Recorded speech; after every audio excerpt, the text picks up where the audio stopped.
Because if you look in the state of Michigan where emergency managers have been placed, you look at Muskegon Heights, Michigan. If you look at Benton Harbor, Michigan. If you look at Detroit, Michigan.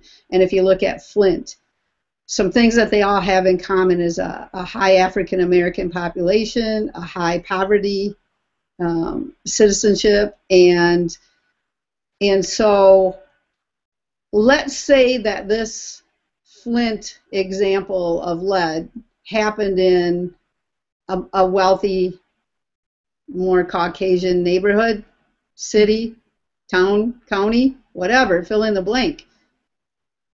Do any of us here in this interview think that it would have taken 20 months to get solved? It wouldn't even have taken 20 minutes because they would have taken one complaint, took it seriously, and did the right thing. In Flint, I've seen videos. I've seen videos of people who went to the city council meetings and said, look at my water. It smells bad. It looks bad. I can't give this to my children. I can't wash in this. So they had examples, concrete examples. But you see, this Snyder administration is more concerned about dollars, more concerned about data.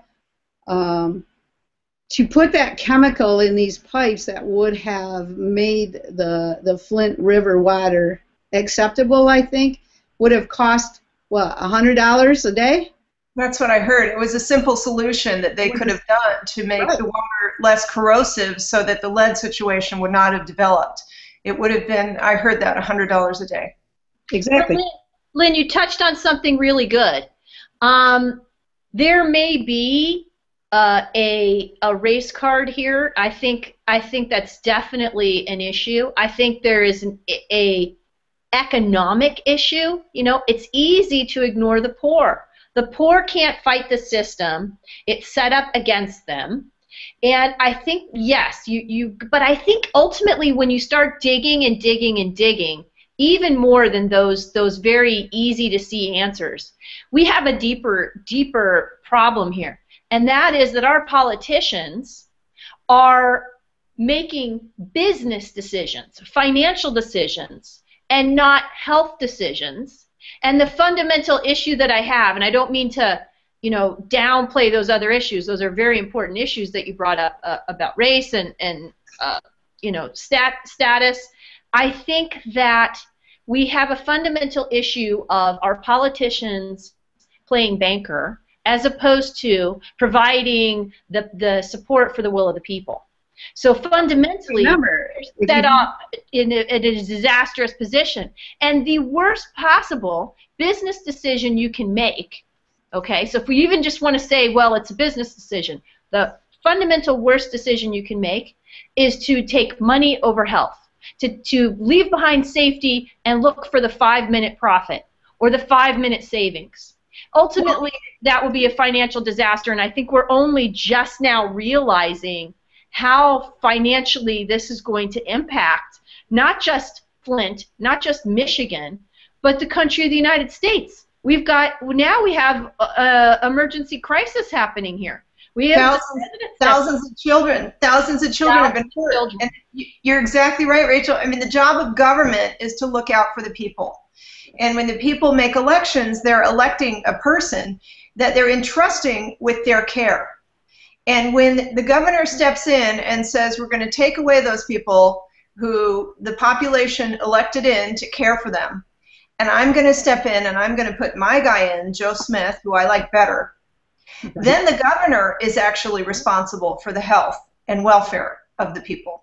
And it's his responsibility to make sure that those people that he chooses to appoint, you know, stomping out the voice of the people who elected, you know, their representatives, now he's responsible for their actions directly. Well, if you look at, you know, when I was actually before I became a county commissioner, I was an advocate for educators, for students, and I always believed that follow the money was something good to think about. And unfortunately, the state of Michigan on purpose selected this nerd as a governor without realizing that, all right, he's a businessman. He might look out at the students in my building and see dollar signs instead of seeing people. He might look at Detroit Public Schools and only look at the charts and not look at the toilet water running into kindergarten buildings or kindergarten rooms. You know, he's only looking at, all right, we gave you some money. Did you spend it wisely? And it didn't take much for his administration to be critical and judgmental about all of this. But when the deck is stacked against our citizens, when the deck is stacked against our children, then it takes people who have integrity and good character to go in there and do the right thing. So one of the reasons I'm running for state representative in the state of Michigan is because Lansing is broken, and when it's broken, our children are going to suffer.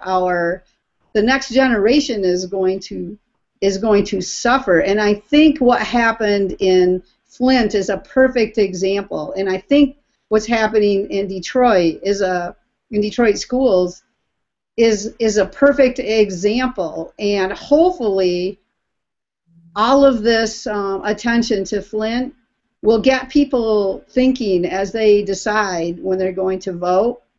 All right, maybe we need to look less at what the candidate is saying and more at what the candidate actually does. What has the candidate done in their past?